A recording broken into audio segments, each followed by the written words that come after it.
আসসালামু আলাইকুম ওয়া রাহমাতুল্লাহি ওয়া বারাকাতুহু। তো আজকে রান্না করা হইতেছে গা লাউ শাক দিয়া, সিম আলু টমেটো দিয়া, শুটকি দিয়া রান্না করা। তো রোজারাই খাই, ইফতারির পরে কিন্তু মাছ মাংস এগুলা দিয়ে খাইতে একদমই ভালো লাগে না। শাক পাতা হইলে কিন্তু কটা ভাত খাওয়া যায়। এজন্য ভাবলাম যে আজকে ইফতারির পরে খাওয়ার জন্য লাউ শাক দিয়া তরকারি রান্না করি। শাক ভাজি খাইছি, শাক ভাজি বেশি একটা ভালো লাগে না, তো ভাবলাম যে আজকে তরকারি রান্না করি। তো এই জন্য নিয়ে আসা পড়ছি সব কিছু। আজকে এই যে সিম আলু টমেটো লাউ শাক শুটকি দিয়ে রান্না করাম। শাকগুলা কিন্তু আগে থেকে আমি বাইচা নিছি, কারণ শাক বাছা অনেক ঝামেলা, অনেক দেরি হয়। এই জন্য শাকগুলো আগে থেকে বাইচা নিছি। এখন শাকগুলা প্রথমে ধুয়া পানি জড়তে দিয়ে দেম, আর ওদিক দিয়ে সবজিগুলো কাটা নেম।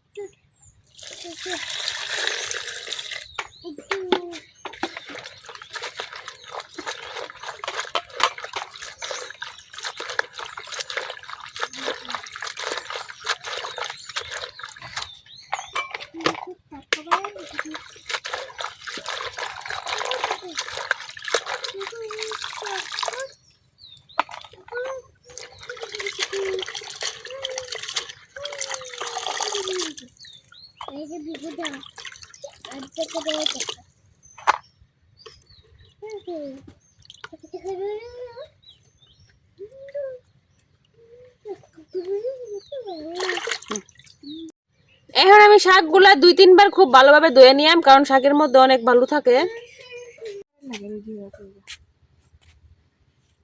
শাকগুলা ধুয়ে আমি পানি জড়াইতে রাইখা দিছি, আর এদিক দিয়ে বাকি যে সবজিগুলা ছিল সবকিছু কাটা নিছি, শুটকিও কাটা নিছি। সবকিছু কাটাকাটি কাজ শেষ। এখন চুলা ধরে কড়াই বসাই দিছি, এখন কড়াই তেল ডাল হইতেছি।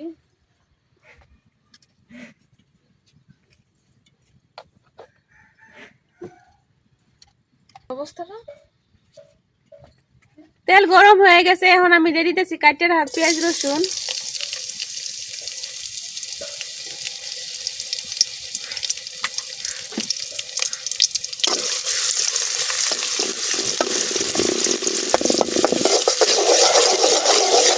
পেঁয়াজ রসুনটা কিছুক্ষণ ভাজা নেম।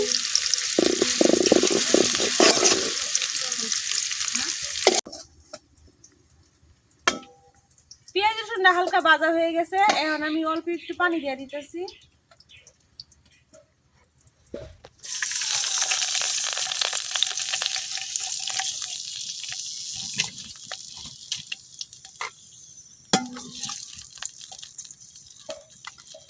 এখন গুঁড়া মশলা দিয়ে এলাম, হলুদ,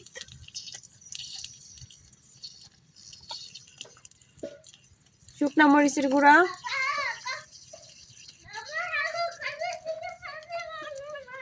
তো মরিচ আমি একটু বেশি করে দিতেছি, কারণ শাকের তরকারি জাল না হলে ভালো লাগে না। স্বাদ মতো লবণ,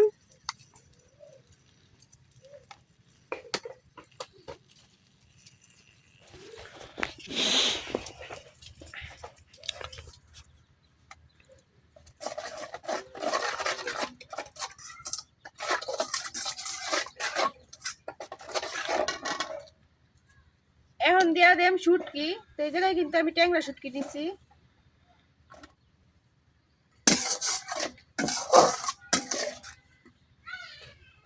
এখন মশলার সাথে আমি শুটকিটা কিছুক্ষণ কষায় নেম।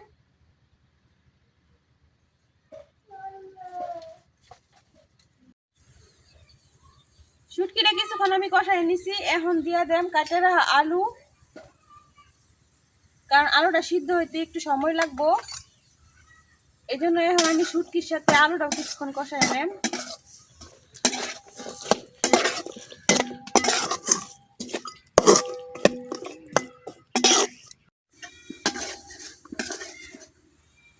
শুটকির সাথে আলুটাও আমি কিছুক্ষণ কষায় নিছি, এখন দিয়া দেম কাটে রাখা সিম।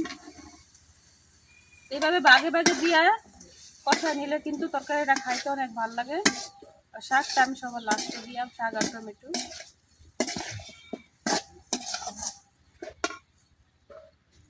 এখন অল্প পানি দিয়া আলুর সাথে সিমটাও আমি কিছুক্ষণ কষাই নেব।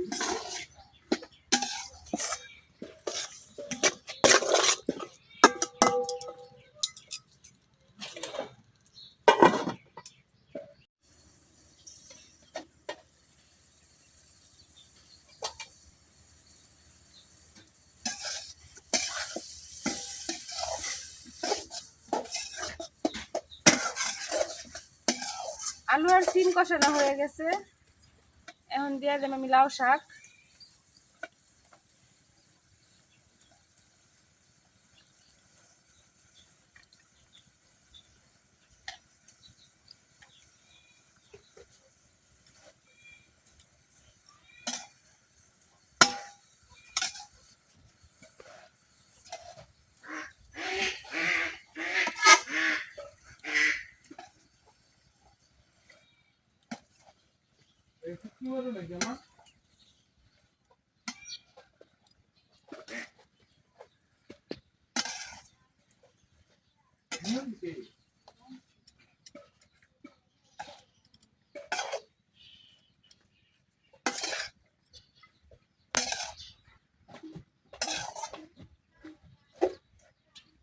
শাকের সাথে আমি আলু আর সিম শুটকি সবকিছু খুব ভালোভাবে মিশিয়ে নিতেছি।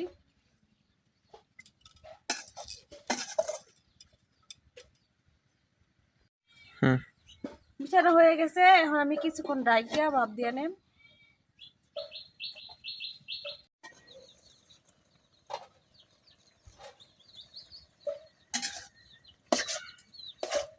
শাক দেওয়ার পরে শাকটাও মিলাই গেছে, আবার অনেকটা পানি উঠছে।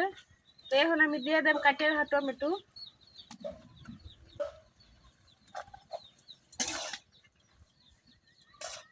শাকের তরকারিতে আর কোনো পানি দেওয়ার দরকার না, যে পানি উঠছে এই পানিতে খুব ভালোভাবে সিদ্ধ হয়ে যাবে।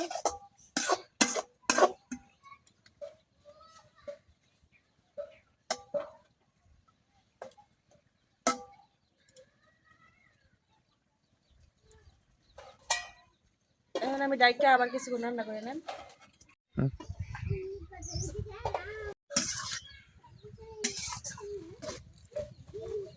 শাকের তরকারিটা হয়ে গেছে, এখন আমি নামাই নেম। তো এই তরকারিতে কিন্তু বেশি একটা ঝোল নাই, আবার বেশি একবার শুকায়ও নেই নাই, কারণ একবার শুকাইলে ভালো লাগতো না, আবার বেশি ঝোল রাখলেও ভালো লাগতো না। তো একটু ভিজে ভিজে রাখছি। আমি শাকের তরকারি রান্না করলে এরকম করে রান্না করি। এখন কড়াইটা উঠাই এলাম চুলা থেকে।